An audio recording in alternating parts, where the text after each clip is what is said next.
На самом деле все это просто скрывается. Досмотрите это видео до конца, и вы узнаете, в чем причина бесковидности Таджикистана. Подписывайтесь на наши обновления и точно будете в курсе всего самого актуального. Таджикистан вновь захлестнула волна подозрительного гриппа. Люди болеют целыми семьями. Ломота в теле, неспадающая температура, головные боли, кашель, насморк – основные симптомы болезни.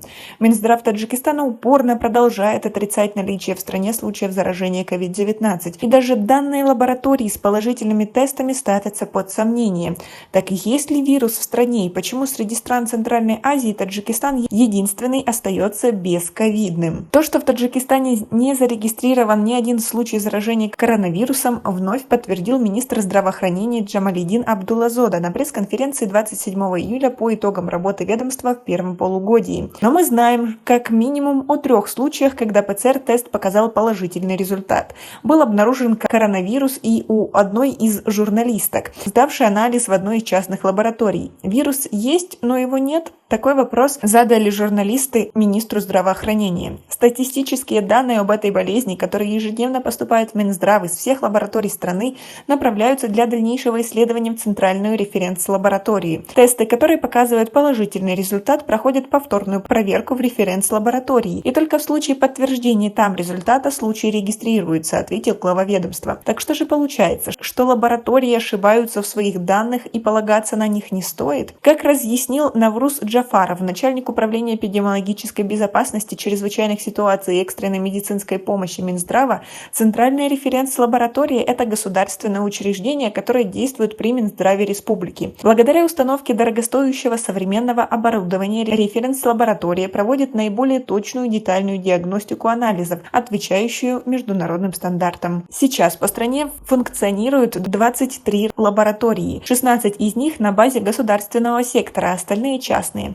Технически эти лаборатории могут ошибаться в своих значениях, поскольку не у всех есть возможность установить дорогостоящее оборудование, и такие случаи уже имели место быть. Поэтому каждый положительный тест заново перепроверяется в референс-лаборатории, объяснил Джафаров. Глава Минздрава также объяснил причины ложноположительных результатов лаборатории в возможном загрязнении исходного сырья. Основная причина ложных показателей – так называемая кросс-контаминация – перекрестное загрязнение одного образца содержимым другого. Если один человек сдал тест и результат вышел положительным, то с десяток следующих сдающих анализ получат такой же ответ, говорит Джамалидин Абдулазода. И также добавил, что повторное исследование подозрительных тестов проводит в единственной в стране референс-лаборатории. Как вы относитесь к такой ситуации? Даже если в стране нет коронавируса, то такая ситуация с лабораториями, конечно же, пугает. Неизвестно, что они могут у вас найти, чего на самом деле нет. А вы как думаете? Свои ответы напишите нам, пожалуйста, в комментарии. Возможной причиной того, что статистика Минздрава говорит об отсутствии коронавируса в стране даже при положительных тестах, министр назвал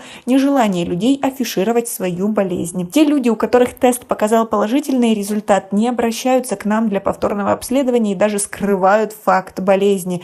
Просят лаборатории не распространять информацию. Единственное, если выявится подобный факт, что лаборатории не оповещают о положительных результатах, то они будут наказаны соответствующим образом, предупредил глава ведомства. Управление эпидемиологической безопасности, чрезвычайных ситуаций и экстренной медицинской помощи Минздрава сказали, что в скором времени в Таджикистане случаи заражения должны подтвердиться. Сейчас мы наблюдаем за ситуацией, усилили надзор за прибывающими из тех стран, где имеется высокий уровень заболеваемости, говорит Навруз Джафаров. В скором времени и у нас должны подтвердиться случаи заражения. Сейчас мы находимся в режиме ожидания и усиления контроля над ситуацией. Он добавил, что вирус никуда не исчезал и гуляет среди нас. К примеру, есть так называемые здоровые носители, которые сами не болеют, но могут заразить других, к примеру, тех, кто не вакцинирован. Чтобы обезопасить себя и своих близких от возможного заражения коронавирусом, либо перенести болезнь в легкой форме, важно провести ревакцинацию. Я сам лично планирую вакцинироваться в 4-й раз, отметил Джафаров.